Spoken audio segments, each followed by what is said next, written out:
विस्तार से बताएं। राग दरबारी वियोग श्रृंगार रस का राग है और जैसा कि हमने पुरानी बंदिशों में देखा है और हमने बुज़ुर्गों से भी सुना है कि हमारा जो हिंदुस्तानी म्यूज़िक है वो आध्यात्मिक संगीत है, तो वो बात दरबारी में बहुत ज़्यादा खुलकर सामने आती है। उसकी जो पुरानी बंदिशें हमने देखी हैं, सुनी हैं और गाई हैं और सीखी हैं, तो उसमें सबसे मशहूर और टकसाली बंदिश है हजरत तुर्कमान जू के बलबल जई हो, या उसका एक छोटा ख्याल है ए तू ए सोही करीम रहीम पाक परवरदिगार। तो इसमें करुणा की अभिव्यक्ति जो है वो जब जब कोमल गा और कोमल धा लगते हैं तो करुणा की अभिव्यक्ति होती है। मतलब ये है कि एक पैथोस, करुणा, इससे ईश्वर के प्रति, अल्लाह के हुजूर में गिड़गिड़ाना और अपनी परेशानियों को पेश करना, या अपने आप को मजबूर, जो कि है इंसान मजबूर, और उसको मुकम्मल जानना, सर्वकला संपूर्ण, सर्वज्ञानी। और यही एक सत्यता है। यूँ धर्म जो हैं वो दो ही हैं, एक नास्तिक एक आस्तिक। नास्तिक खुदा को नहीं मानते हैं और आस्तिक जो हैं वो खुदा को मानते हैं, और जो ईश्वर को, अल्लाह को किसी नाम से जानते हैं वो ये जानते हैं कि वो मुकम्मल है और मैं नामुकम्मल हूँ। वो सब कुछ कर सकता है और मैं कुछ भी नहीं कर सकता। वो दाता है, मैं भिखारी हूँ। तो इसका हमारे संगीत में बहुत ज़बरदस्त ताल्लुक़ है, चूँकि इसका ताल्लुक़ साधुओं से, महात्माओं से, दुर्वेशों से, फ़कीरों से बहुत रहा है। तो जितने भी बुज़ुर्ग हुए हैं गाने बजाने के, पंडित, उस्ताद, उनका सबसे पहला जो दरबार है वो अपने गुरु का दरबार, और वहाँ पर उनसे आध्यात्मिक शिक्षा लेना, और वहीं से जो प्रसाद मिलता है उसे खा के रियाज़ करना, और फिर वहाँ से जो उठे तो वो एक गज़ल का शेर है, वो बैठने दे है फिर कौन उसको जो तेरे आस्था से उठता है। तो जो दरबारों से, फ़कीरों दरवेशों के दरबार से उठा, फिर उसे कौन बैठने दे सकता है, उसे फिर फुर्सत नहीं रही। लिहाजा हमारा संगीत जो है वो आध्यात्मिक है, और दरबारी में उसका बड़ा खुलकर यानी मालूम होता है कि हाँ वाकई इसमें बड़ी एकाग्रता मालूम होती है और बड़ी तन्मयता इसके नोट्स के अंदर है।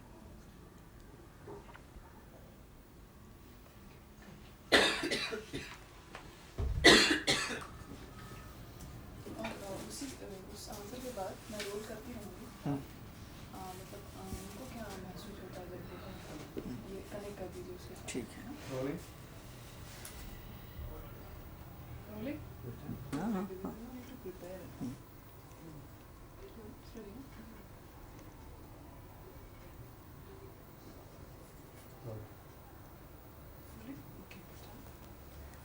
राग दरबारी का भाव या मूड क्या होता है?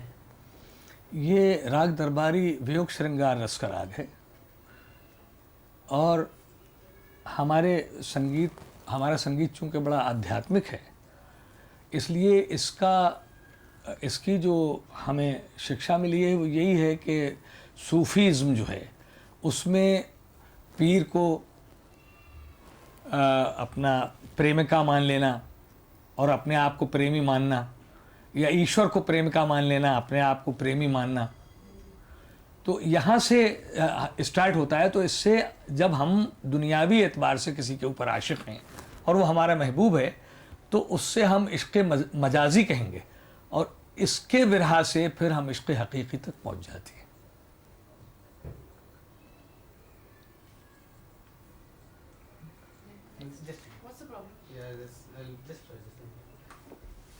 मांझू के बलबल यही हो, तो उसके बाद आप- अपने पीर के बारे में हाँ, ये ऐसी मोहब्बत बात का इजहार है।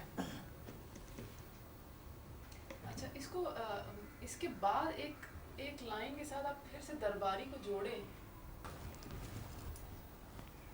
काश आपके आने से पहले मैं एयर कंडीशन लगवा देता। वैसे भी एयर कंडीशन ऑफ करना पड़ता है टेक के दौरान, अच्छा, की आवाज़ आती है। मगर ठंडा हो जाता है कमरा।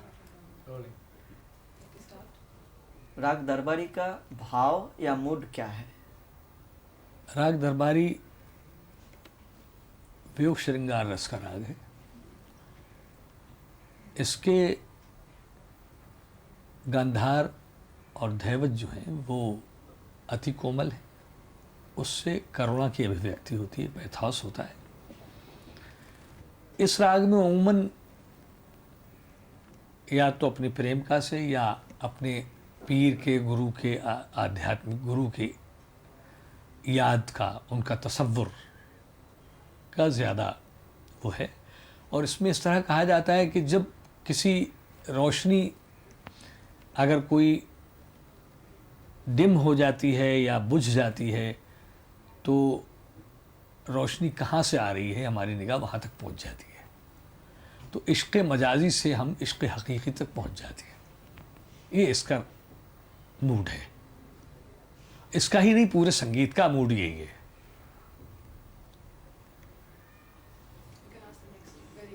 इस राग को गाते वक्त आप खुद क्या महसूस करते हैं?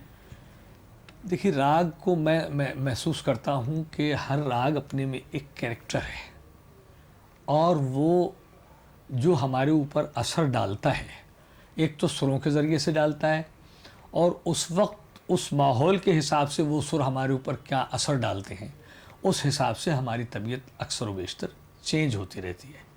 इसलिए उसको कोई मुस्तकिल हम शक्ल नहीं दे सकते।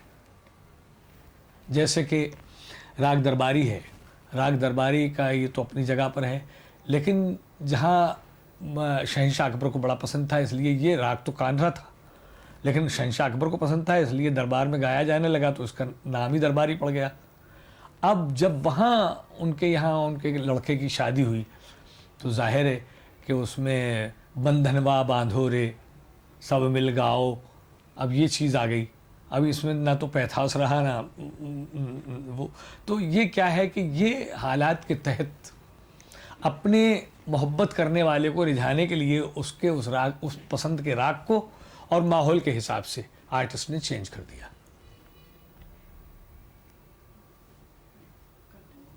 Great. This is the right length also. ठीक।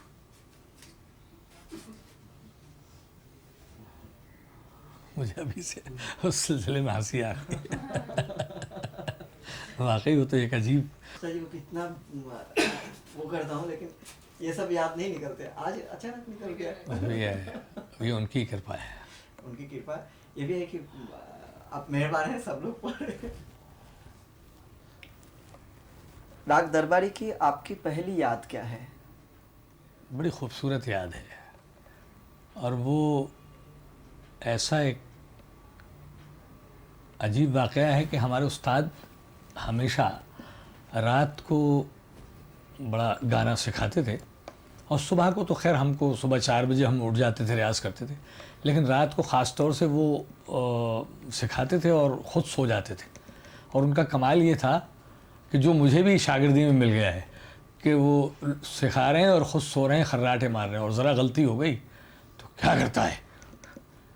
तो उसमें ही वो हमें दरबारी सिखा रहे थे और दरबारी में मुझसे कोई भूल हुई तो वो पता नहीं क्या हुआ, और सर्दी का ज़माना था, मैं रज़ाई ओढ़े हुए था और तानपूरा छेड़े हुए, तो उन्होंने मिर्ज़ापुरी छड़ी लेके मेरे बहुत ज़ोर से 2-4 उड़ा दी, क्योंकि पुराने उस्ताद जो थे वो इस पर बिलीव करते थे कि भाई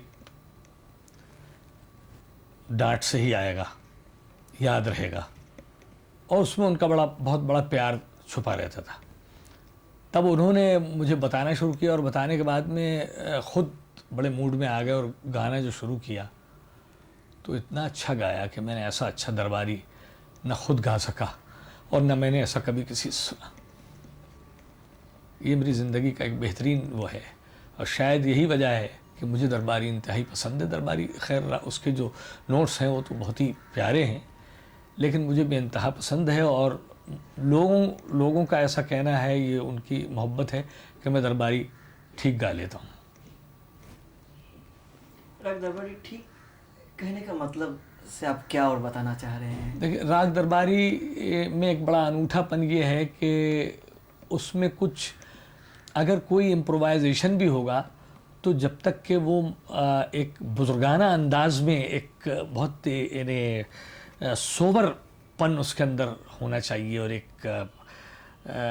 क्या मैं उसके बारे में कुछ अल्फाज नहीं बयान कर सकता, उसके अंदर एक घटियापन नहीं हो सकता, लचर हरकत नहीं हो सकती। जैसे कि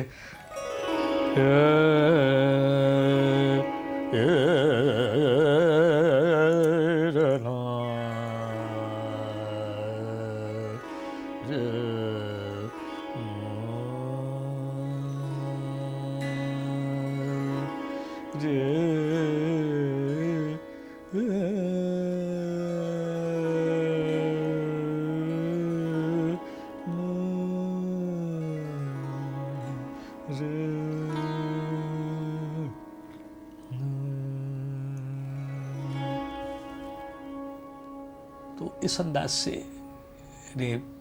गंभीरता।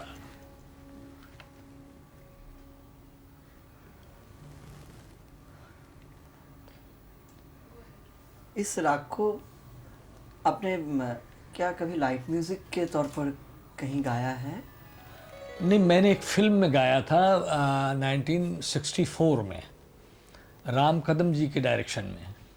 उसका बड़ा अजीब रहा, वो तमाम पूरे बम्बई में मुझे तलाश करते फिरे, और जब तलाश कर लिया तो बोले कि आज आपको गाना है। फिर महबूब में मैं गाया इसको जाके। फिल्म का नाम क्या है? छंद प्रीतिसा, मराठी फिल्म थी। तो बड़े अच्छे म्यूज़िक डायरेक्टर हैं, उन्होंने कहा भैया इसको आपने ही गाना है। क्या गाया था उसमें? उसमें बड़ा पुराना ख्याल है,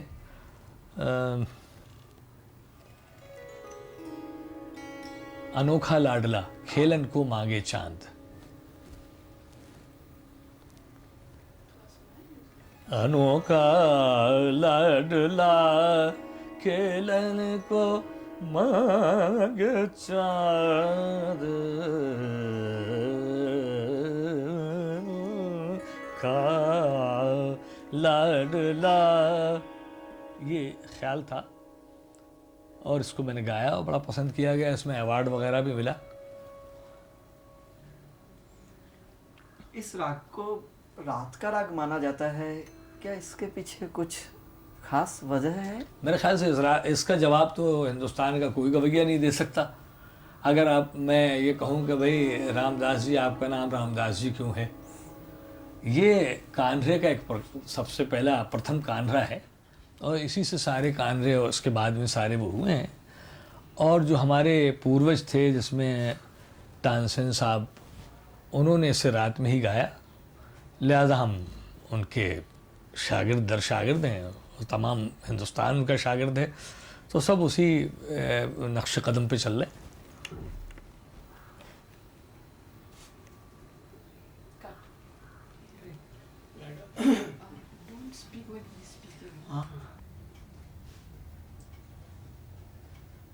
ये तो ठीक हो गया, मैं समझता हूँ, है? अब लिंक बन जाएगी अभी।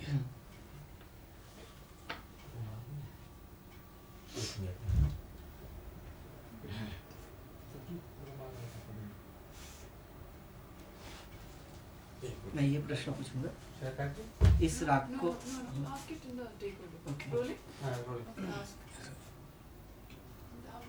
ले रहे हैं शॉट। पूछ बता दें, हमला करना चाहती हैं आप? डायरेक्ट नहीं, कह के हमला करें ताकि ठीक है, आपकी फिल्म बेकार ना हो, और कुछ सोच के बताएं तो अच्छा है।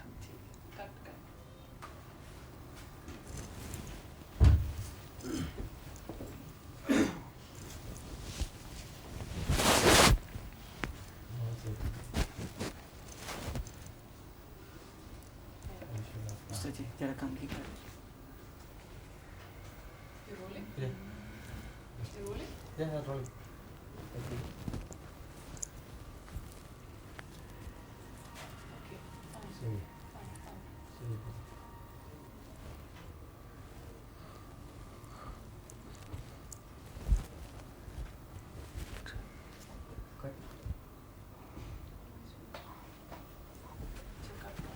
इस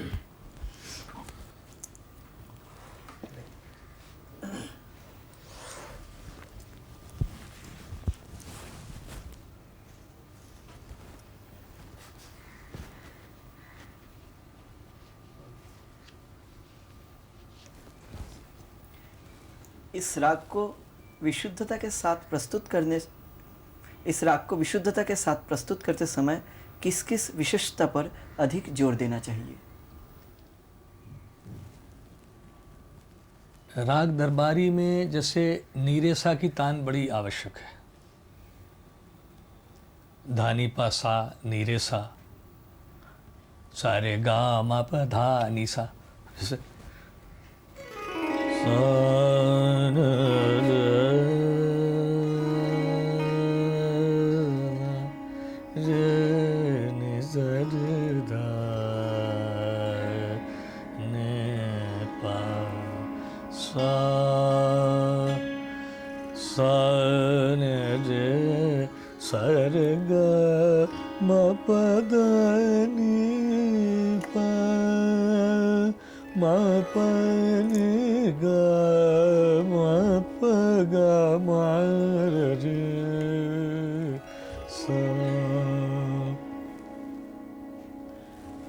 एक तो ये हुई। दूसरी जो आजकल सबसे ज़्यादा गलती हो रही है वो ये है कि क्लिपिंग एक ऐसी चीज़ है कि उसके लिए, और वो बड़ी मजबूरी है आर्टिस्टों की, इसलिए कि हमारा जो मुकाबला है वो कमर्शियल संगीत के साथ है, और इतना बड़ा काम करने के बाद में लोगों को पता ही नहीं चल पा रहा है कि हिंदुस्तानी म्यूज़िक के आर्टिस्ट कितना संगीत की साधना और आराधना कर रहे हैं। और साधना और आराधना के लिए कलाकार को सम्मानित भी होना चाहिए, उनकी फैमिली के लिए या उनके ख़ुद के लिए उस साधना में तन्मयता के साथ जुटे रहने के लिए जो साधन दरकार हैं उसके लिए नेचुरली पैसों की बड़ी आवश्यकता है।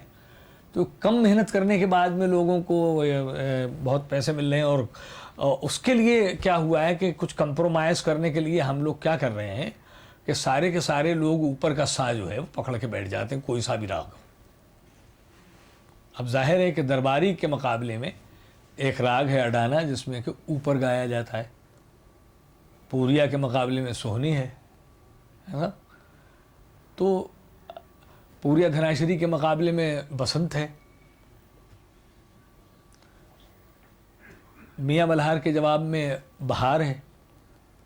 तो अब ये जो मान मर्यादा है ये हम लोग